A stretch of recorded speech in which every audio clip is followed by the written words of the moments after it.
ओम नमः सिद्धेभ्य ओम नमः सिद्धेभ्य ओम नमः सिद्धेभ्य। नमो अरिहंताणं नमो सिद्धाणं नमो आयर्याणं नमो वज्रायाणं नमो लोये सव्वसाहुडं। मंगलम भगवान वीरो मंगलम गौतमो गणि मंगलम कुंदकुंदाद्यो जैन धर्मोस्तु मंगलम सर्वमंगल मांगल्यम सर्वकल्याणकारकम प्रधानं सर्वधर्माणां जैनं जयतु शासनं जैनं जयतु शासनम्। अनन्तधर्मणस्तत्त्वं पश्यन्ति प्रत्यगात्मनः अनेकान्तमयी मूर्तिर्नित्यमेव प्रकाशताम्।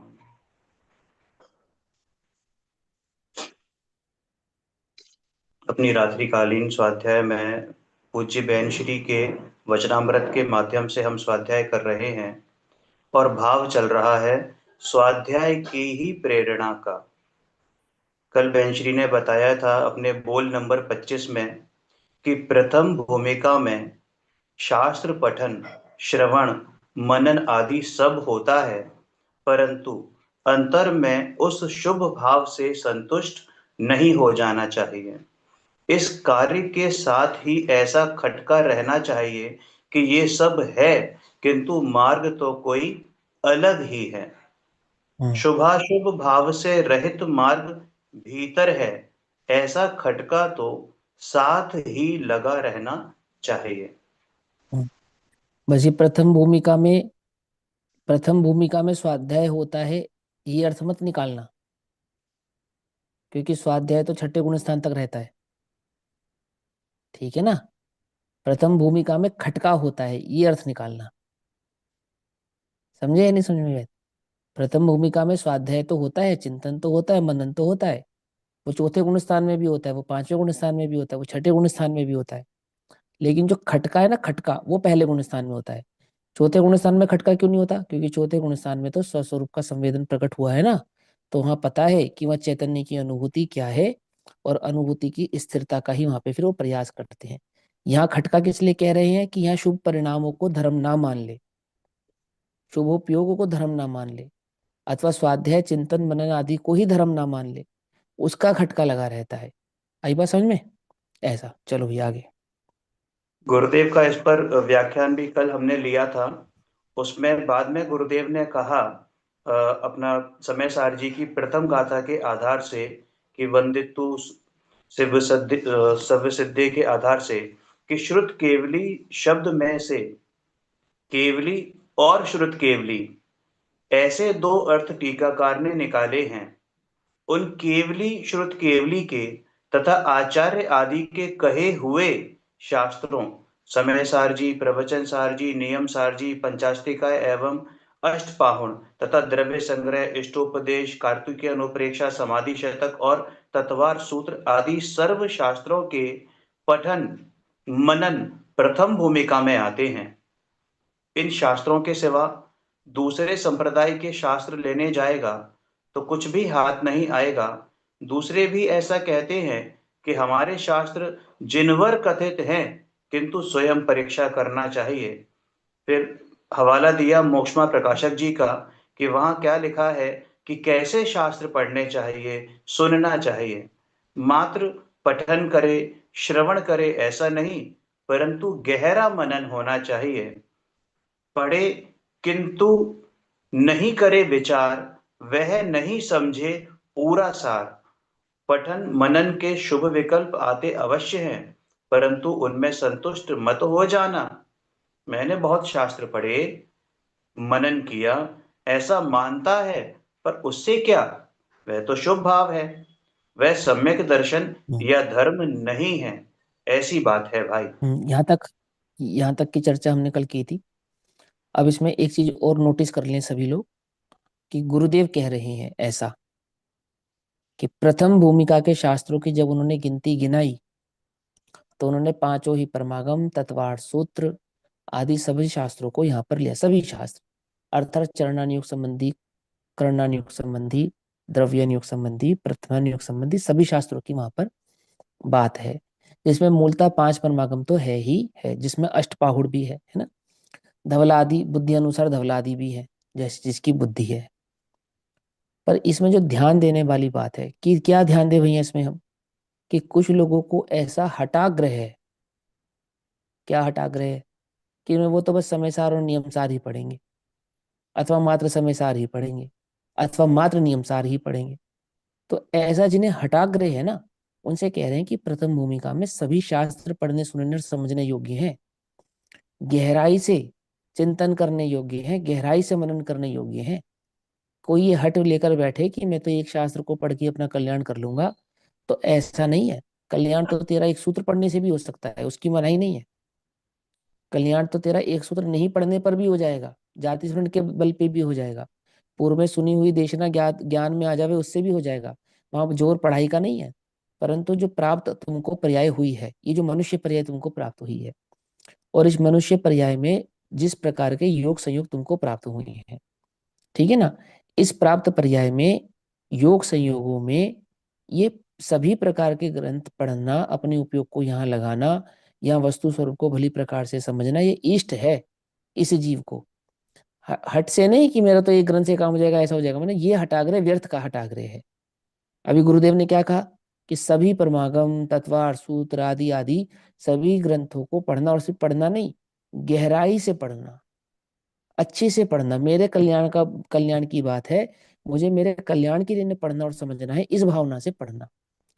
स्वयं भी ग्रंथ पढ़ने का, स्वाध्याय पढ़ने को भाव को व्यर्था ठहराता है, और अन्य कोई स्वाध्याय करता हो तो उसे भी रोकता है, अरे ये क्या पढ़ रहे हो, ये मत पढ़ो, ये मत पढ़ो, ये मत पढ़ो। क्यों ना पढ़े? जो नहीं पढ़ने का निषेध है वो तो वह है जो जो आचार्य प्रणीत ग्रंथ नहीं है, उसे पढ़ने का निषेध है। जो जैन धर्म में वस्तु स्वरूप को प्रकट करने वाले ग्रंथ नहीं है, उन ग्रंथों को पढ़ने का निषेध है। इन ग्रंथों को पढ़ने का कहाँ से निषेध हो गया? श्रावकाचार्य के ग्रंथ मत पढ़ो, अथवा अष्टपाहुड़ मत पढ़ो, अथवा अथवा प्रवचन सार, तो वो तो बस ज्ञान का ग्रंथ है, ज्ञान की एक्सरसाइज है, ज्ञान की एक्सरसाइज है वो, वस्तु स्वरूप को समझने के ग्रंथ है, भली प्रकार से जानने के मनन करने योग्य ग्रंथ है। आई बात समझ में? तो जो ये हटाकर अपने अंतर्ग में रहता है ना, ये पढ़ना और ये नहीं पढ़ना, और बस इतना इतना पढ़ना, बाकी मत पढ़ना, मात्र समय सार पढ़ना या मात्र नियम सार पढ़ना, तो गुरुदेव यहाँ पर स्पष्ट ही कह रहे हैं। फिर से पढ़ दो एक बार उस लाइन को, क्या कहा गुरुदेव ने, अगर आप लोगों का ध्यान नहीं गया हो तो उस पर ध्यान दो, क्या कहा है, बोलो भैया। गुरुदेव ने कहा है कि श्रुत केवली एवं आचार्य आदि के कहे हुए शास्त्रों, समय सारजी, प्रवचन सारजी, नियम सारजी, पंचास्तिकाय, अष्टपाहुड़, द्रव्य संग्रह, इष्टोपदेश, कार्तिक अनुप्रेक्षा, समाधि शतक और तत्वार सूत्र आदि सर्व शास्त्रों के पठन मनन प्रथम भूमिका में आते हैं। समझ में? प्रथम भूमिका में आते हैं। और प्रथम भूमिका को आप ये मत समझो कि प्रथम भूमिका हम ज्ञानी हो गए, सभी मिथ्या दृष्टियों की प्रथम भूमिका है। समझे नहीं समझे? इस भ्रम में नहीं रहना, हम तो समय सार पढ़ने वाले हो गए तो हमारी भूमिका बदल गई। कैसे बदल गई? जब तक वस्तु स्वरूप का निर्णय नहीं हुआ, जब तक वास्तविक भेद ज्ञान प्रकट नहीं हुआ। अगर तुझे ये भ्रम है ना मेरी भूमिका बदल गई, तो तूने शुभ भाव में धर्म मान लिया, इसी का निषेध कर रहे थे। तुझे भ्रम हो गया ना, समय सार पढ़ने से मेरी भूमिका बदल गई, आत्मानुभूति हुई नहीं, तो भ्रम किस में हुआ? तुझे भूमिका का आधार किसको माना तूने? शुभ परिणाम को माना, नहीं माना? क्षेत्र ज्ञान को माना या नहीं माना? क्यों? भूमिका बदलने का आधार शुभ परिणाम बना या नहीं बना? विचार कर। और शुभ परिणाम अगर भूमिका बदलने का आधार बन गया, तो वो तो मिथ्या दृष्टि बना है। यहाँ तो यही बतला रहे थे कि खटका रहना चाहिए, वो खटका तो खो गया, क्योंकि तुझे भ्रम हो गया कि मैं समय सार पढ़ने लगा हूं, मेरी भूमिका बदल गई है। पकड़ में ही बंद नहीं, पकड़ में भ्रम हो गया, नहीं हो गया? वो तो यहाँ आना चाहिए था कि जब तक स्वानुभूति प्रकट ना हो तब तक धर्म नहीं है। शुभ परिणाम है, शुभ भाव है, भेद आदि विकल्प आदि परिणाम है, ये खटका बना रहना चाहिए था। अब ये खटका बनेगा नहीं, क्योंकि तुझे लगता है मैं औरों से कुछ अलग हूँ। द्रव्यलिंगी को क्या भ्रम है? यही तो भ्रम है कि मैं औरों से कुछ अलग हूँ, मैं मोक्ष मार्ग की साधना कर रहा हूँ, इसी का नाम मोक्ष मार्ग है। ऐसा ही भ्रम तुझे हो गया। मंदिर नहीं जाता था, मंदिर जाने लगा, इतना किया तो शाबाश। मंदिर जाता था, स्वाध्याय नहीं करता था, स्वाध्याय करने लगा, इतना किया तो शाबाश। स्वाध्याय करने लगा, लेकिन द्रव्यादि नय के ग्रंथों को नहीं पढ़ता था, द्रव्यार्थिक नय के ग्रंथों को पढ़ने लगा। इतना किया तो शाबाश। अब द्रव्यार्थिक नय के ग्रंथों को पढ़ के अपने आत्म कल्याण की भावना भाने लगा। इतना किया तो शाबाश। परंतु इससे तो भूमिका के बदलने का कोई आधार नहीं है। कि क्या कह रहे हो कि हाँ, एक से दूसरा भला है, ऐसा होने पर भी, ऐसा होने पर भी जब तक स्वानुभूति प्रकट नहीं होती, तब तक खटका तो बना रहना चाहिए। ये शुभ भाव है, शुभ भाव धर्म नहीं है। ये बात, ये अंतरंग में धारणा तो बनी रहनी चाहिए। और तू अपने को कुछ विशेष मानने की भूल कर रहा है, तो वो विशेषता तुझे शुभ भाव के कारण ही तो लग रही है। क्योंकि शुद्धोपयोग तो अंतरंग में प्रकट हुआ नहीं है, सम्यक दर्शन तो प्रकट हुआ नहीं है, भेद ज्ञान तो प्रकट हुआ नहीं है। और विशेष तुझे अपने आप को भासित होने लगा कि मैं कुछ अलग हो गया हूं। तो वो जो मैं अलग हो गया हूं, उसका आधार क्या बनाया? शुभ परिणाम, सीधी सी बात है ना। तो भ्रम में अटक गया, तो अब आगे नहीं बढ़ पाएगा। तो इसीलिए भली प्रकार से वस्तु स्वरूप को समझे, अपने उपयोग को वहां पर लगाए। ऐसा, चलो भैया आगे बताओ अब। आगे कहते हैं कि भाई, यह आत्मा शरीर के रज कणों से पृथक वस्तु है, सर्वज्ञ स्वरूपी वस्तु है। वस्तु में ज्ञान स्वभाव है या नहीं? यह सा स्वभाव अन्यत्र कहाँ पर है? इस शरीर में, मिट्टी में, वाणी में कहीं है क्या? ज्ञाता ज्ञाता, जिसकी भूमिका के तल में ये ज्ञातृत्व भरा पड़ा है, ऐसे ज्ञाता स्वभावी आत्मा का पठन, श्रवण, मनन होने पर भी उससे संतुष्ट नहीं हो जाना, वह तो शुभ भाव है, पुण्य है। आगे ना बात, उससे संतुष्ट नहीं हो जाना, उससे संतुष्ट नहीं होना। हम संतुष्ट हैं, क्यों लगता है ना अपने को हम धर्म कर रहे हैं? ईमानदारी से विचारो। तुम मंदिर में किसी क्रियाकांडी को देखते हो, है नहीं, क्योंकि तुम खुद स्वयं क्रियाकांडी हो, चिंता नहीं करो। लेकिन मैं तो अपनी सोच का क्राइटेरिया बतला रहा हूँ कि हमने अपने सोचने का क्राइटेरिया क्या बनाया है। कि किसी क्रियाकांडी को देखते हो अथवा किसी को द्रव्य जड़ क्रिया मात्र करते हुए देखते हो, तो मैं तो स्वाध्याय करता हूँ, बराबर वाला पूजा करता हूँ। तो तुम्हें अंदर में लगता है ना कि मैं धर्म कर रहा हूँ, ये धर्म नहीं कर रहा है? ईमानदारी से पूछो अपने आप से। क्यों तुम्हें लगता नहीं कि मैं विशेष हूँ, ये विशेष नहीं है? तेरे अंतरंग में अभी धर्म भाव उत्पन्न नहीं हुआ है। तू जड़ की क्रिया से एक विशेषात्मक क्रिया को ऊंचा मानता है, किसी एक अन्य विशेष क्रिया को नीचा मानता है। ये किसने कहा कि जिनेंद्र की भक्ति स्वाध्याय से नीची है? ये प्रेरणा के लिए समझाया था कि पूजा करने से कल्याण नहीं होगा, स्वाध्याय कर। ये इसका अर्थ ये नहीं है कि जिनेंद्र की पूजा करने वाला छोटा है और स्वाध्याय करने वाला बड़ा है, अपेक्षाकृत बात है। मिथ्यात्व की अपेक्षा से दोनों समान है। स्वाध्याय करता हो, वस्तु स्वरूप का निर्णय ना करता हो, भोग आदि का पक्ष लेता हो, नरकगामी होगा। स्वाध्याय ना करता हो, जिनेंद्र की भक्ति करता हो और पांच इंद्रिय के विषय आदि को पाप मानता हो, स्वर्ग होगा। मालूम, खबर है इसकी? ये बात समझ में आनी चाहिए। तू अपने को शुभ भाव के बल पर, एक परिणाम के बल पर बड़ा मानता है। आत्मा के बल पे ना स्वयं को बड़ा मानता है, ना बराबर वाले को बड़ा मानता है। अगुरु लघुत्व का धारी है ना प्रत्येक चैतन्य भगवान आत्मा, है या नहीं? लेकिन तूने उसको भगवान कहाँ देखा? तूने तो उसको पापी देखा, तूने तो उसको नीच देखा। तूने तो ये समझा कि ये छोटा है, मैं बड़ा हूं। क्यों? क्योंकि मैं स्वाध्याय करता हूं। जबकि स्वाध्याय करने का फल तो यह है कि मैं और वे समान है, मम स्वरूप है सिद्ध समान है। विचार तो ये आना चाहिए, अहो प्रभु, मुझे वस्तु स्वरूप की खबर हुई है, अगर अपने चैतन्य भाव को मैं प्राप्त नहीं करता हूं, तो मेरी भी दशा क्या होगी? आप इस स्वरूप को भूलकर इस जगत में मैंने भी अगणित दुख पाए हैं। निज शांत स्वभाव नहीं भाया, पर के ही गीत सुहाए हैं। क्यों? ऐसा हुआ या नहीं हुआ? पढ़ते ना पूजा की लाइन में, निज शांत स्वभाव नहीं भाया, पर के ही गीत सुहाए। अभी किसके गीत सुहा रहे हैं? यहां तो लिखा था सब समान है, पढ़ा तो ये, उसको नीचा देखा, अपने को ऊंचा देखा। तो शुभ भाव में मगन हो रहा है। आ रही है बात समझ में? नहीं आ रही है? ये समझ पा रहे हो या बात को नहीं समझ पा रहे? मैं ऊंचा हूं, किसके बल पे ऊंचा हूं भाई? किसके बल पे ऊंचा हूं? वास्तविक भेद ज्ञान प्रकट होने पर तो सब जीव समान ही भाषित होते हैं, ऊंच नीच भाषित होते नहीं है, है ना।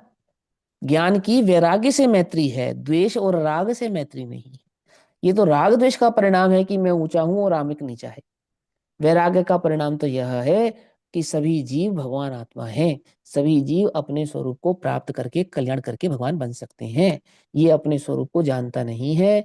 मुझे अपने स्वरूप को जानने की खबर पड़ी है, तो मैं भली प्रकार से अपने स्वरूप को जानकर अपने उपयोग को अपने चैतन्य ज्ञायक भाव में स्थित कर लूं।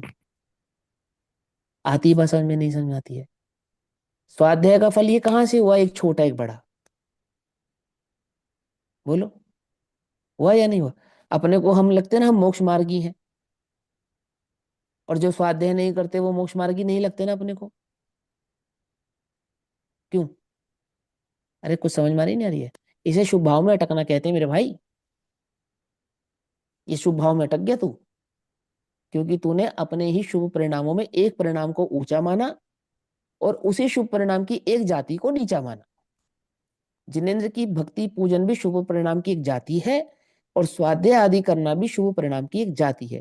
ये बात और है कि अपेक्षाकृत हम दो जातियों में भेद करते हैं, कि पूजा करने वाले से स्वाध्याय करने वाले को विशेष कहते हैं, पर विशेष मानना नहीं। क्या कहा? क्योंकि वह भी शुभ परिणाम है।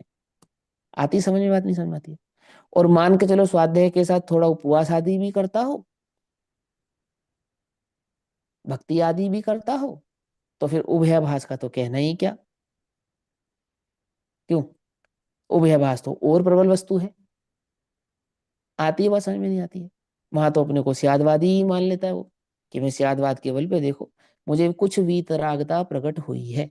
कैसे प्रकट हो गई? स्वानुभूति के बिना कैसे प्रकट हो गई? वास्तविक भेद ज्ञान के बिना वो वीतराग परिणाम कैसे प्रकट हो गया? खटका बना रहना चाहिए, भूल नहीं करनी चाहिए, अपने परिणामों में संतुष्ट नहीं होना चाहिए। ये तो परिणामों की संतुष्टि है, और वो भी शुभ परिणामों की। क्योंकि तुझे जो कुछ परिणाम उत्पन्न हो रहे हैं, उन परिणामों में तुझे विशेषपना भासित हो रहा है। कौन से परिणामों में?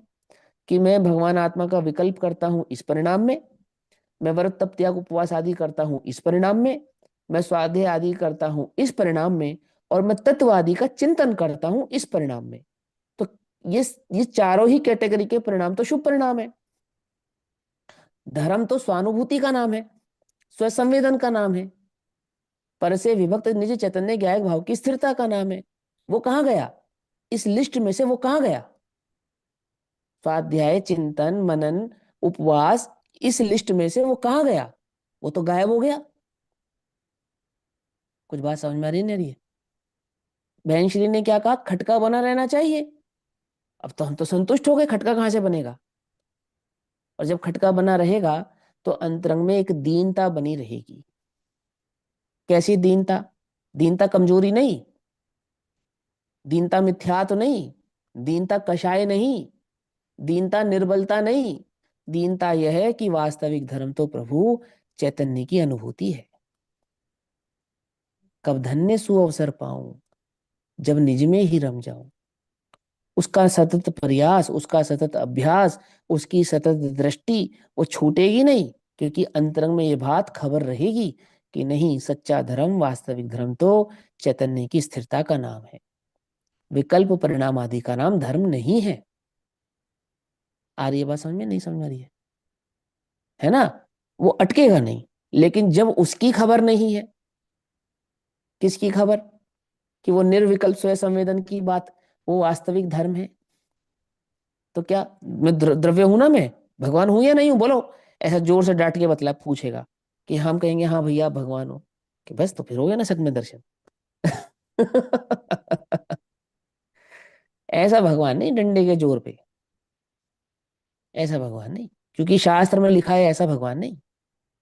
क्योंकि जिनेन्द्र ने कहा है ऐसा भगवान नहीं, कि क्या बात कर रहे हो कि हाँ, क्योंकि जिनेन्द्र ने कहा है ऐसा भगवान नहीं, स्वानुभूति से प्राप्त तत्व में ज्ञानानंद स्वभावी हूं। क्या? अपने अनुभव से प्रत्यक्ष करके मैंने जाना है, ये रहे हम मोक्ष अधिकारी। किसके आधार पर? क्योंकि भगवान ने कहा है इस आधार पे नहीं, मैंने स्वानुभूति से प्रत्यक्ष करके इस बात को जाना है कि मैं भगवान हूं। इस आधार पर पकड़ में आती, बात नहीं पकड़ में आती है ना? ये बना ही रहना चाहिए, खोना नहीं चाहिए। कब तक? जब तक प्राप्त ना हो तब तक खोना नहीं चाहिए। ऐसा ये भ्रम है, ये तो बिना स्वानुभूति के अपने को उस रूप मानना भ्रम है। कि हम शास्त्र में तो लिखा है, मानो कि जब तक स्वानुभूति प्राप्त ना हो उस स्वानुभव को प्राप्त करने के लिए मानो। अभ्यास है वो। समझ में आई बात नहीं समझ में आई? अभ्यास है, परिणामों की निमग्नता के लिए मानो, उपयोग को भटकाने से बचाने के लिए मानो, अपने उपयोगों को यहां वहां से हटाकर अपने प्रभुता में मग्न करने के लिए मानो। कब तक माने? जब तक वो मग्नता वास्तविक ना हो जाए, यानी स्वानुभूति प्रत्यक्ष स्वयं संवेदन में ना कन्वर्ट हो जाए, तब तक मानो। समझ में आती है बात नहीं समझ में आती है?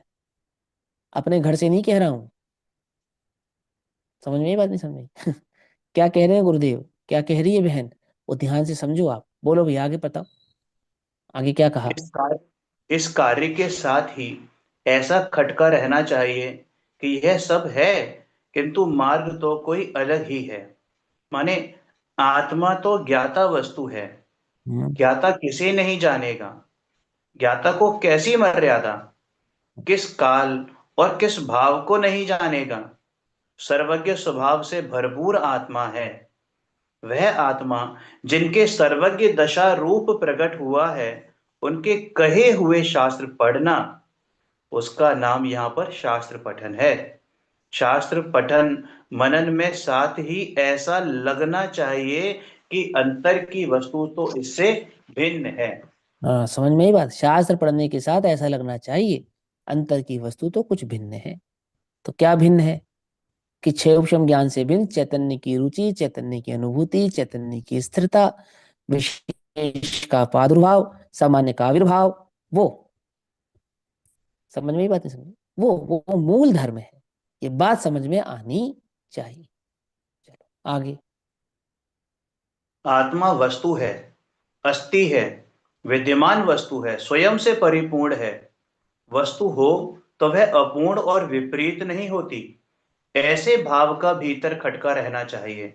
श्रवण पठन आदि सब होता है, किंतु मार्ग तो अंतर में कोई अलग ही है।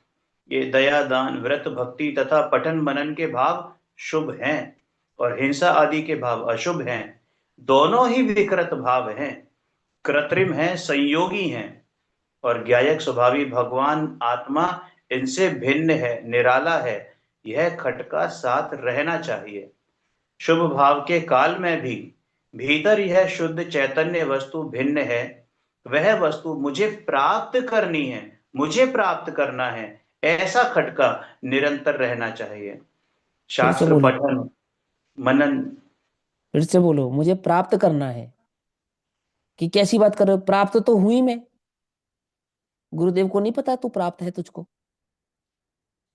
प्राप्त करना है, ये खटका बना रहना चाहिए। ये क्यों भूल जा रहे हैं हम? क्यों चर्चा नहीं कर रहे हैं इसकी? क्या डर है इसका? क्या घबराहट है इस बात की कि नहीं नहीं नहीं, प्राप्त करने की बात मत करो, वो तो पर्याय मूर्ता है? किसने कहा वो पर्याय मूर्ता है? प्राप्त करने की बात करना किसने कहा पर्याय मूर्ता है? प्राप्त करने का विकल्प करना किसने कहा मिथ्यात्व है? नहीं करना तुम्हें प्राप्त? कि नहीं मैं तो प्राप्त हूं। वाह रे वाह!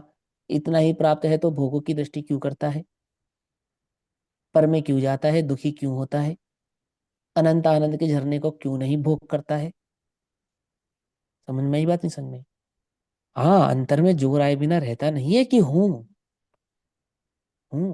लेकिन वो हूं का जोर भी इस खटके के साथ है कि जो मैं हूं मुझे वह है पना प्राप्त करना है।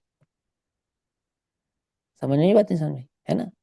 तुम्हें बाजार से 1 करोड़ रुपया लेना है, नंबर एक का, नंबर एक का, एक नंबर का। पूरा पक्का पता है कि वह पैसा मरेगा नहीं, मिलेगा। तो भी अंतर में खटका रहता है ना, कब मिलेगा? क्यों? रहता है या नहीं रहता है? रुपए का जो पक्का है मिलेगा, सरकार देगी, पक्का मिलेगा। सो भी अंदर में खटका बना रहता है कि कब मिलेगा। आती हुआ समझ में नहीं आती? एक स्त्री गर्भवती हुए 9 महीने बाद बालक की प्राप्ति होगी, ये बात ज्ञात होने पर भी उसे अंतरंग में बना रहता है। कब होगा, कब होगा, कब होगा? कि 9 माह से पूर्व होने लगे तो घबराएगी नहीं, नहीं अभी ना हो। क्यों? 6 महीने में ना हो जाए, 7 महीने में ना हो जाए, 8 महीने में ना हो जाए, परंतु अंतरंग में क्या रहेगा? कब होगा, कब होगा, कब होगा? ऐसा होता है नहीं होता? मुझे पता नहीं, पर उदाहरण है। ऐसा होता है? अरे उसे चैतन्य हूं, ऐसा अंतरंग में विश्वास होने पर भी वो स्वयं संवेदन मुझे प्राप्त कब होगा, मुझे मेरा भाव प्राप्त कब होगा? ऐसा अंतरंग में उस सम्यक सन्मुख के परिणाम बना रहता है, और तभी तो पुरुषार्थ करता है। और किस लिए पुरुषार्थ करता है? बार बार अंतर में जाने का जो पुरुषार्थ है, किसका? जिसको प्राप्त हो गया उसका नहीं, जिसको प्राप्त नहीं हुआ है उसको। अंतरंग में जाने का जो बार बार पुरुषार्थ है, एकांत में जाकर बार बार निर्णय करने का जो पुरुषार्थ है, अंतरंग में जो बार बार स्वरूप की ओर जाने का पुरुषार्थ होता है, आपो आप उठता है। ये जो हुकार उठती है, हूं हूं, ये हूं मुझे प्राप्त कब होगा? अंतरंग में जो प्यास है ना, ये उस स्वरूप की प्राप्ति कराती है। अति निर्दयता पूर्वक समस्त समस्त समस्त परभावों से अपने उपयोग को हटाकर निज चैतन्य ज्ञायक भाव की ओर अपने उपयोग को लगावे। भावना भाना की मुझे प्राप्त कब होगा, ये कोई पाप नहीं है, ये कोई पाप नहीं है, ये उस सन्मुख की दशा है, दशा है। जाने कहां से वो पर्याय मूर्ता हो गई, और वो दो चार आपने बातें सुनी, उनका भाव तो समझा नहीं, और सम्यक दर्शन के लिए कोना कोना खाली हो गया है गायक का। गायक के लिए सम्यक दर्शन के लिए भी जगह नहीं है, तो नहीं चाहिए, नहीं करना उपाय। अरे वो तो जोर देने के लिए कि गायक का इतना जोर आवे, गायक का इतना जोर आवे कि अनुभूति का जोर भी छूट जावे, वो उसके लिए है। लेकिन तूने तो गायक अनुभूति का जोर छोड़, तूने तो गायक का ही जोर छोड़ दिया, भोगों का जोर पकड़ लिया। है ना? है, मैं तो हूं तो प्राप्त नहीं करना, बोलो कि मैं तो प्राप्ति ही हूं। अरे भैया, प्राप्त है वो तो अबाल को भी प्राप्त है, परंतु पर सत्ता में प्रतिबद्ध है इसलिए अबाल है। पर की सत्ता का त्याग कर, पर से उपयोग को हटा, पर से राग द्वेष एकत्व ममत कर्तव्य भोक्तव्य बुद्धि को तोड़। वो कैसे टूटेगी? कि वो स्वानुभूति प्रत्यक्ष से ही टूटती है, उसको तोड़ने का दूसरा कोई उपाय नहीं है। ये जो स्वानुभूति प्रत्यक्ष में करना चाह रहा हूं, वो उस मिथ्यात्व के खंडन का ही कारण करने के लिए कर रहा हूं, उस मिथ्यात्व को खंडित करने के लिए कर रहा हूं। विकल्प से मिथ्यात्व खंडित नहीं होता है, विचार से मिथ्यात्व खंडित नहीं होता है। क्या समझे? कि तुमने बस विकल्प किया और तुमने विचार किया और मिथ्यात्व का खंडन हो गया। मिथ्यात्व का खंडन तो द्वैत में द्वैत की अनुभूति पूर्वक होता है। क्या कहा? द्वैत में द्वैत की अनुभूति, द्वैत की अनुभूति, हाँ, स्वपर भेद विज्ञान को द्वैत कहते हैं। आत्मानुभूति का दूसरा नाम स्वपर भेद विज्ञान है। सिर्फ चैतन्य की अनुभूति नहीं है, उसमें मैं पर नहीं हूं, यह भाव गर्भित है, ये द्वैत की अनुभूति कहलाती है। आती है बस में एकत्व आत्मा की अनुभूति द्वैत की अनुभूति है, कि यह मैं हूं, अन्य सब भाव प्रभाव मैं नहीं हूं, ऐसा गर्भित भाव है वो। आती है बात पकड़ में? नहीं आती है? वो है धर्म। अंतरंग में यह खटका तो बने रहना चाहिए। पढ़ो भी आगे। ये बोल नंबर 26 हुआ, वो 25 हुआ, 26 हुआ, कोई और पढ़ेगा? पढ़ो भैया। माला किसके आंटी, पास आप पढ़ेंगे क्या? है आपके पास? आप पढ़ो, 26 नंबर का बोल पढ़ो। भीतर आत्म देव विराजमान है, उसकी संभाल कर अब अंतर में जा और तृप्त हो। अनंत गुण स्वरूप आत्मा को देख, उसकी संभाल कर वीतरागी आनंद से भरपूर स्वभाव में क्रीड़ा कर। उस आनंद रूप सरोवर में केली कर, उसमें रमन कर। अभी इसका अर्थ करना पड़ेगा है। पूरे बोल का एक ही अर्थ है, स्वानुभूति कर। ये पूरे बोल का अर्थ है, ये है ना। उपयोग की संभाल कर, अपने चैतन्य की संभाल कर। पहले ये कहा ना, चैतन्य की संभाल कर, अपने अंतरंग में ये अपना भगवान आत्मा है, इसकी संभाल कर। तो कैसे करते हैं अपनी संभाल? कि उपयोग की संभाल आत्मा की संभाल है। क्या कहा? उपयोग की संभाल वो आत्मा की संभाल है। उपयोग संभालेगा तो कौन संभलेगा? तू ही संभलेगा। समझे नहीं समझे? तू अप्रगट है, लक्षण प्रगट है। तू अप्रगट है, लक्षण प्रगट है। क्या लक्षण प्रगट है? उपयोग लक्षण प्रगट है। प्रगट उपयोग लक्षण को संभालने पर वो अनंत गुणात्मक आत्मा संभाल में आता है। अच्छा, उपयोग की संभाल पूर्वक, स्वप्रभेद विज्ञान पूर्वक जब चैतन्य का अनुभव होता है तो चैतन्य की अनुभूति कैसी है? क्या लिखा? अनंत गुणों को देख। ऐसा लिखा ना, अनंत गुणों को देख, अर्थात अपने को परिपूर्ण जान। क्या जान? अपने को परिपूर्ण जान। मुझे पर की रंच मात्र भी आवश्यकता नहीं है, ऐसा कोई अनंत गुण दिखाई नहीं देंगे। समझ में बात? अनंत गुण ज्ञान का विषय भी नहीं बनेंगे, और अनंत गुण अनंत भेद से अनुभूति में प्राप्त भी नहीं होंगे। कि क्या कह रहे हो? कि हाँ, वे अनंत के अनंत गुण ज्ञान मात्र भाव से तेरे ज्ञान का विषय बनते हैं। ज्ञान मात्र भाव से आती है बात समझ में? नहीं समझ में आती है? आत्मा में एक त्यागो उपादान शून्य तो शक्ति है, ठीक। आत्मा में एक भाव अभाव, अभाव भाव, भाव भाव, अभाव अभाव शक्ति है। आत्मा में ऐसी अनंत शक्तियां हैं जिन्हें हम कुछ 25 50 47 शक्तियों के माध्यम से जानते हैं, है ना। अब मुझे एक बात बताओ, क्या वो 47 शक्तियां अनुभूति से जानने में आई हैं? हम्म? आचार्य आगम से। अमृतचंद्र देव ने आगम से। आचार्य अमृतचंद्र देव ने कोई आत्मानुभूति से उन 47 शक्तियों के बारे में जानकर लिखा है? यदि किसी को ऐसा भ्रम है तो आत्मानुभूति से जान जानकर 47 क्यों रहती? 47 सौ हो जाती। कि आचार्य अमरचंद्र तो एक अकेले आत्मानुभूति को करने वाले थे नहीं। कुछ शक्ति आचार्य अमरचंद्र देव ने बताई, 1000 वर्ष बाद कुछ शक्तियां आचार्य जयसेन देव बता देते आत्मानुभूति से। जितनी आचार्य अमरचंद्र ने बता दी थी उतनी छोड़कर बाकी वे बतला देते। कुछ पंडित टोडरमल जी बतला देते, कुछ गुरुदेव बतला देते, कुछ बहन श्री बतला देती। 400 500 600 शक्तियां तो हो ही जाती अपने पास अनंत में से, है। शक्तियां जानने में नहीं आती। आगम में उनका जो स्वरूप है, जैसा केवली कथित है, जो मूल मूल भाव आचार्यों ने गाथाओं के माध्यम से संजोया है, उस माध्यम से उस तर्क के आधार से ही हम उन शक्तियों को, उन अनंत गुणों को जानते, पहचानते और समझते हैं। समझो ध्यान से, ठीक है ना। मूलतः तो एक ही शक्ति प्रकट है जिसका नाम ज्ञान है। दर्शनोपयोग शक्ति भी प्रकट है, परंतु वह छद्मस्त के ज्ञान का विषय नहीं है। क्या कहा? छद्मस्त के ज्ञान का विषय नहीं है, वो केवल ज्ञान का विषय है। हालांकि छद्मस्त को ज्ञानोपयोग दर्शनोपयोग पूर्वक ही होता है, परंतु दर्शनोपयोग छद्मस्त के ज्ञान का विषय नहीं होता है। ऐसा आगम में स्पष्ट ही लिखा है।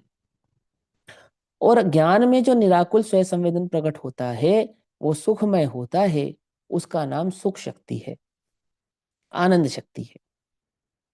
अंतरंग में जो पल भर की स्थिरता बनती है, शुद्धोपयोग के काल में जो अंतरंग में स्थिरता बनती है, चौथे गुण स्थान से कुछ विशेष पंचम गुण स्थान में बनती है, पंचम गुण स्थान से कुछ विशेष सप्तम गुण स्थान में बनती है, सप्तम गुण स्थान से कुछ विशेष श्रेणी आदि के गुण स्थानों में बनती है।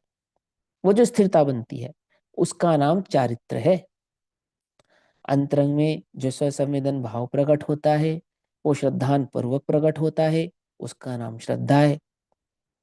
अब अनुभूति के काल में ये श्रद्धा है, ये सुख है, ये चारित्र है, ये ज्ञान है, ऐसा जानने में नहीं आता है। समझे? प्रकट तो एक ज्ञान भाव ही है। वो ज्ञान की स्वीकृति ही अपने आप में अनंत गुणों की स्वीकृति है। क्योंकि अनुभूति कैसे होती है? उस ज्ञान के स्वरूप का निर्णय बुद्धि में आगम से पहले हुआ है, अनुभूति में बाद में आया है। क्या कह रहा हूं फिर से समझना। उस ज्ञान के, उस चैतन्य के स्वरूप का निर्णय बुद्धि में आगम से पहले होता है, जिसे हम कहते हैं धारणा में, और फिर अनुभूति में आता है। चूंकि वहां ज्ञान ने आगम से ये बात स्वीकार की है कि वस्तु अनंत गुणात्मक है, तो यहाँ जो चैतन्य का अनुभव है, उस चैतन्य की अनुभूति को अनंत गुणों की अनुभूति ऐसा कहते हैं। अनंत गुण जानने में आए, या अनंत गुणों को अंतरंग में देख, या अंतरंग में अनंत गुणों को जान, ऐसा यहाँ कहा जाता है। क्योंकि जिसने एक ज्ञान की सिद्धि की, उसने एक ज्ञान की नहीं, अनंत गुणात्मक आत्मा की ही सिद्धि की है। समझ में आई बात, नहीं समझ में आई? है ना? ऐसा यह वस्तु का स्वरूप है, ऐसा कर, ऐसा बहन श्री प्रेरणा दे रही है, ऐसा कर। ठीक। देखो गुरुदेव क्या कहते हैं, बोलो भैया। भीतर आत्मदेव विराजमान है, उसकी संभाल कर अब अंतर में जा और तृप्त हो। गुरुदेव कहते हैं कि जो तत्व है जगत में, उसका अस्तित्व है, वह ज्ञान आदि शक्तियों का भंडार भगवान आत्मा है। आत्मदेव भीतर विराजमान है। जानना, जानना और जानना जिसके अस्तित्व में होता है, वह आनंद और ईश्वरता के स्वभाव से भरपूर चित चमत्कार आत्मदेव भिन्न विराजता है। वह पुण्य पाप एवं संयोग की क्रिया से भिन्न है। अंतर में आत्मदेव विराज रहा है, उसकी संभाल कर और अब अंतर में जाकर तृप्त हो। अब यहां पर एक ऊपर शब्द आया है अब उसकी संभाल कर। शास्त्रों में शब्द आता है अथ। अथ यानी मंगल प्रारंभ, अथ यानी अब ये बाधक पना छोड़कर साधक में जा, मंगल प्रारंभ कर। भगवान आत्मा भीतर वस्तु है कि नहीं? यदि है तो उसमें भरपूर भरा हुआ स्वभाव है या नहीं? स्वभाव हो तो परिपूर्ण होगा या अपूर्ण? तुलना विचार ही कब किया है तूने? यह शरीर और राग ठीक है आदि। ना? अनंत गुणों को देख। हाँ, अनंत गुणों को देख मतलब परिपूर्ण देख। आगे ना यहाँ पे बात गुरुदेव क्या कह रहे हैं कि जब वो निर्णय करेगा तो कैसा है, वो परिपूर्ण है। अब तूने ऐसा विचार किया ही नहीं, तुलना की ही नहीं, अंतरंग में उसका जोर लाया ही नहीं, है ना? बैठकर इस बात पे एक बार विचार नहीं किया कि जो बात मैंने पढ़ी है, जो श्री गुरु के मुख से मैंने सुनी है, जो वस्तु स्वरूप मैंने अपने अनंत पुण्य के उदय से जाना है ना, क्या ये वास्तव में सत्य है? क्या ये वास्तव में ऐसा ही है? क्या ऐसा नहीं है? ऐसा ऐसा अंतरंग में विचार नहीं किया। अंतर माने देह नहीं है, लक्षण उसका उपयोग वो आत्मा है। अंदर माने ये समझना ध्यान से, है ना? अंतर देखने का प्रयास मत करने ना। ठीक है? अंदर में नहीं है भगवान आत्मा, कहीं प्रकट है वो। आती है बात, समझ में नहीं आती है? ये शब्द हम सुनते हैं ना, तो शब्द ही पकड़ते हैं। इसलिए सबको लगता है आंख मीचने से भगवान मिल जाएगा। आंख मीचने से नहीं मिलेगा। फिर आंख मीचते क्यों है? कि जब उपयोग इंद्रियों में प्रवृत्ति नहीं करता है, तो इंद्रियां शिथिल हो जाती है। ऐसा, जैसे उपयोग स्वभाव में स्थिर होता है ना, तब इंद्रियां क्या करेंगी? स्थिर हो जाएंगी। तो वहां आंख आदि भी स्थिर हो जाती है। तो वहां पलक आदि का जो झपकना है, वो उपयोग के हटने का सूचक है। आंख से उपयोग के हटने का सूचक है। ऐसा। ठीक है ना? चलो पढ़ो आगे। यह शरीर और राग आदि तथा दयादान आदि पुण्य भाव सब बाह्य हैं। उन्हें अपना मानना ये बहिरात्मपना है, और उन रागादि से भिन्न आत्मा है।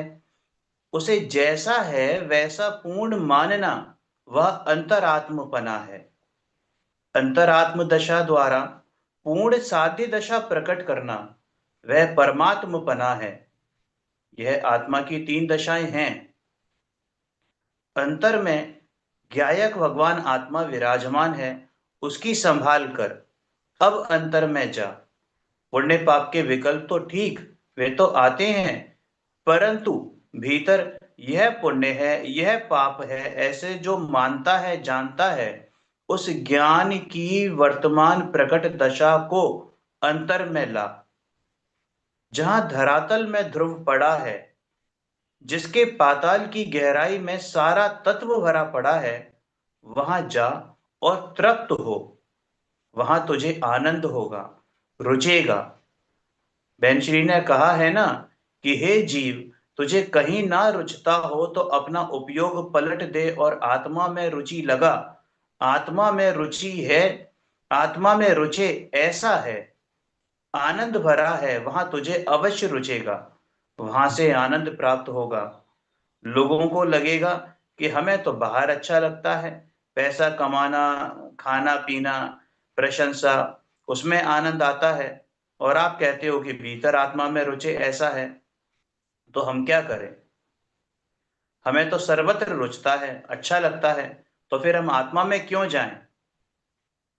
अरे भाई, अज्ञान के पागलपन में होश ही कहाँ है? कहाँ अच्छा लगेगा इनकी उन्हें खबर ही नहीं है। बाहर सब जगह ये तो अच्छा झूठ लगता है, है। ऐसी उनकी मान्यता है। यहाँ कहते नहीं, ये हैं, झूठ है। ये झूठ है कि मुझे बाहर सब जगह अच्छा लगता है, ये बात झूठ है। अच्छा लगता है तो उपयोग पलटता क्यों है? अच्छा लगता है तो पलटता क्यों है? धन कमाना अच्छा लगता है तो कमाता रहे, खर्च मत कर। क्या कहा? खर्च करना भी है, खर्च करने में अच्छा लगता है। कभी स्पर्शन का विषय अच्छा लगता है, कभी घ्राण का विषय अच्छा लगता है, कभी रसना का विषय अच्छा लगता है, कभी चक्षु का विषय अच्छा लगता है। अच्छा लगता है तो पलटता क्यों है? अच्छा लगने का अर्थ तो यह है कि पलटे नहीं, है ना? पलटता है इसका मतलब तुझे अच्छा लगता नहीं है। ये तो झूठी बात है, ये तो भ्रम है। ये तो भ्रम में तू बोल रहा है, नशे में बोल रहा है कि मुझे अच्छा लगता है। आत्मा एक ऐसा विषय है जहां से पलटने का विकल्प आता नहीं है। अनंत आनंद, अनंत आनंद, एक ही जैसा आनंद प्रति समय पर्याय में भोगते भोगते हैं। कौन? अनंत केवली। और रुचता है ना, इसलिए प्रति समय वैसा का वैसा आनंद भोगने पर भी उपयोग पलटे ऐसा विकल्प करते नहीं है। निर्विकल्प स्व संवेदनवा वो है रुचि। तो ये कहां से रुचि हो गई? अब ये, अब ये, अब ये, अब ये, अब ये है। छहों प्रकार के स्वाद में भी छहों प्रकार के स्वाद चाहता है। एक ही प्रकार की प्रशंसा बार बार सुनना नहीं चाहता है। एक ही प्रकार के चित्र बार बार नहीं देखना चाहता है। एक ही प्रकार का संगीत बार बार नहीं सुनना चाहता है। एक ही प्रकार की वस्तु को बार बार पढ़ना नहीं चाहता है, देखना नहीं चाहता है, भोगना नहीं चाहता है, छूना नहीं चाहता है। कहाँ कहाँ सुखी है? हम कह रहे हैं एक ही प्रकार का आत्मा, एक ही प्रकार का आनंद, और अनंत काल तक वैसा का वैसा भोगे। और ये विकल्प ना करे कि मुझे कुछ पलटना है, वो है रुचि। कुछ बात समझ में आई नहीं? वहां तो तुझे क्या संदेह होता है, ऐसा कैसे संभव है? ओ, तुझे दुख की खबर नहीं है। क्या कहा? तुझे दुख की खबर नहीं है, ये पलटना दुख है। ये तुझे अभी अंतर में भासता नहीं है, ऐसा। समझे? चलो आगे। बाहर सब जगह अच्छा लगता है, ऐसी उनकी मान्यता है।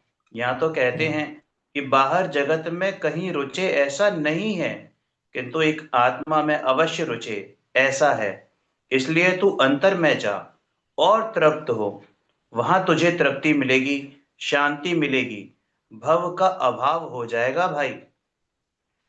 जिस प्रकार अग्नि के चूहे बाहर निकले तो मर जाएं, वे उसी में आनंद मानते हैं। उसी प्रकार अज्ञानी को बाह्य राग द्वेष में आनंद लगता है। वे तो अग्नि के चूहे जैसे हैं। वे अनादि से अपनी जाति को भूलकर पर में आनंद मान रहे हैं। वास्तव में दुख है भाई, तू स्वयं प्रभु है। अंतर में महान सर्वोत्कृष्ट तत्व है। तेरी पूर्णता की प्रशंसा तो सर्वज्ञ की वाणी में भी पूरी न हो ऐसा। सर्वज्ञ एवं सर्वदर्शी, सर्व आनंद, सर्व शांति, सर्व प्रभुता, ऐसे सर्व गुणों से परिपूर्ण तेरा स्वरूप है भाई। परंतु उनका विश्वास आना बड़ा कठिन है, क्योंकि उसका सारा खेल व्यक्त पर्याय और विकसित ज्ञान में ही है। परंतु यह अंश किसका है? किसके किसके आधार से बदलता है? अंतर में त्रिकाल नित्य ध्रुव तत्व के आधार से बदलता है।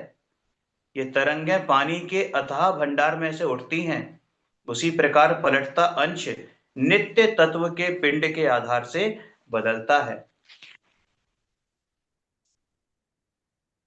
समझ में आ रहा है ना? इसमें कुछ विशेष तो बताने की आवश्यकता नहीं है ना? स्वभाव प्रभु, के आश्रय से होता है वो समझा रहे हैं ना। इसका विश्लेषण अभी मैंने 2 मिनट पहले किया। चलो आगे। तू कितना है, तुझे अपनी महानता और महिमा की खबर ही नहीं है, क्योंकि पर्याय के, अंश के, एक गुण की एक पर्याय के प्रेम में भीतर जो संपूर्ण भगवान है उसे तू भूल जाता है। जिस प्रकार हम्म। करोड़पति का लड़का कुमार्गगामी व्यभिचारी हो गया हो, उसका पिता कहे कि भाई, घर का स्वादिष्ट मिष्ठान्न छोड़कर, पद्मनी जैसी कुलीन पत्नी को छोड़कर तू झूठन चाटने कहाँ जाता है? बेटा, तू सब छोड़ दे। उसी प्रकार यहाँ धर्म पिता सर्वज्ञ त्रिलोकीनाथ कहते हैं कि भाई, तू अपने चैतन्य घर को छोड़कर, तुझे रागादि का प्रेम हो गया है, तुझे वही अच्छा लगता है, तू कुमार्गगामी हो गया है। तू भीतर कुलीन वस्तु अनादि काल से विद्यमान है, उसके समक्ष नहीं देखता। जरा देख तो सही, अंतर में जा तो सही, तुझे कोई अपूर्व ही तृप्ति होगी, अतीन्द्रिय हम्म। आनंद प्राप्त होगा। अब ये बात समझ में आती है अपने को? भैया एक अंश किसको बोला यहाँ पे? भैया ने एक बोला अंश ना ऐसे एक। हाँ, वो गुरुदेव ने उदाहरण के तौर पे कहा कि अनंत गुणात्मक आत्मा के किसी एक गुण, उस एक गुण की किसी एक पर्याय, और किसी उस एक पर्याय में तू मग्न होता है, वो भी व्यवहारिक, स्वाभाविक नहीं। जैसे पर में जो आसक्ति है ना, पर में जो मगनता है, जैसे ज्ञान और ज्ञेय।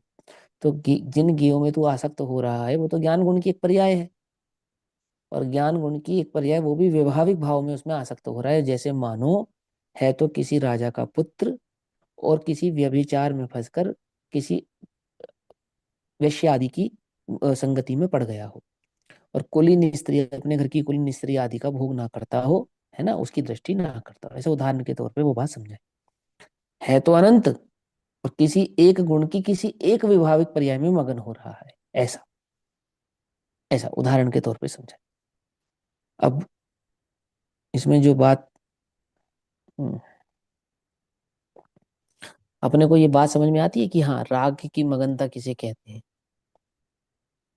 हम राग में मगन, हम पढ़ तो रहे हैं अनंत गुणात्मक है सब, अंतर में लगता है अरे भगवान है, लेकिन भगवान है ये बात अंदर में भाषित होती है? ये मुस्कान कि मैं भगवान हूं, मैं प्रभु हूं, ये अकेले में बैठ के मजा आता है इसका? क्यों? मैं भगवान हूँ, आहा, ये सबके सामने हो रहा है, या अकेले में भी लगता है कि हाँ मैं भगवान हूँ? कुछ बात समझ में ही नहीं आई। देखा तुमने? जैसे मंदिर में तुम पढ़ रहे हो, हे वीर तुम्हारे द्वारे पर एक दरस भिखारी आया है प्रभु दर्शन भिक्षा पाने को, और कोई आ जावे एकदम से अचानक से मंदिर में, तो फिर हे वीर तुम्हारे द्वारे पर, ऐसा तो नहीं है। जिसने राग द्वेष काम आदि जीते सब जग जान लिया, सब जीवों को मोक्ष मार्ग का निज उपदेश दिया, बुद्ध वीर जी ने हरि हर ब्रह्माया उसको स्वाधीन कहो। ऐसा ऐसा तो नहीं है। सभा में बैठता है तो आहा, और अकेले बैठता है तो भोगों में आहा, ऐसा तो नहीं है। राग की रुचि को पहचानना सीख, बतलाना नहीं सीख। समझे या नहीं? बस समझ में, उस पे विचार कर, उस पे विचार कर। क्या ये वास्तव में राग है? ये दुख रूप है? यहाँ उपयोग निमग्न करने योग्य नहीं है। ये मेरा कार्य नहीं है, ये तो मेरी प्रभुता का घातक है। समझे? ऐसा दारुण दारेण, दारुण विदारेण निरंतर अभ्यास करेगा, तो ये जो दारुण विदारण भेद ज्ञान की आ रही है ना, ये क्या करेगी? ये उस मोह के पक्ष को तोड़ेगी, उस राग की बुद्धि को तोड़ेगी, पर मैं उस एकत्व ममत्व कर्तृत्व भोक्तृत्व बुद्धि से तेरे उपयोगों को हटाएगी। कब? जब ये दारुण विदारण रूप से आरी निरंतर चलेगी तब। और अगर ये आरी ऐसी है कि कोई देखता हो तो आरी चलती है, आरी चलने का ड्रामा होता है, क्या समझे? और अकेले में तो वही भोग रुचते हैं, अकेले में तो वही 5 इंद्रिय के विषय की रुचि होती है, अकेले में तो वही बस जो चल रहा है गोरख धंधा उसी में मगन रहता है। उसकी यहाँ बात नहीं है। यहाँ तो जिसे अंतरंग में सच्ची रुचि जागृत हुई है, जिसे अंतरंग में ये भाव प्रकट हुआ कि मुझे मेरा कल्याण इष्ट है, वे ऐसा भेद विज्ञान सहज ही करता है कि ये भाव राग की जाति के हैं और ये जो चैतन्य लक्षण है ये धर्म की जाति का है। ये जो चैतन्य लक्षण है यह मैं हूं, और ये विकल्प परिणाम आदि, ये शुभ भाव मिथ्या भाव और पाप भाव आदि, ये मैं नहीं हूं। यहाँ अटकने योग्य नहीं, यहाँ रुकने योग्य नहीं। समझे? और ये अभ्यास कहाँ होता है? अकेले में होता है। समझो इस बात को। जिसका एकांतिक अभ्यास चलेगा वही वास्तव में वो स्वरूप की प्राप्ति को करने में समर्थ होगा। ये बात आप समझ लो। अगर एकांतिक अभ्यास नहीं है तो स्वरूप की प्राप्ति अति दूर है, अति दूर, बहुत मुश्किल है, फिर नहीं होने वाली। क्योंकि वो तो राग की रुचि है, जिसे संयोग की रुचि है उसे राग की रुचि है। समझे या नहीं समझे? है ना? संयोग की रुचि किसकी है? राग की रुचि। ये चलो कर लो, इसको अभी पूरा करो। आपने कहा, हाँ वो ये तो लंबा है, इसको कर लेंगे। अभी आपने कहा कि जैसे अकेले में तो हे वीर तुम्हारे द्वारे पर, और फिर जब कोई आया तो, और अगर उल्टा हो तो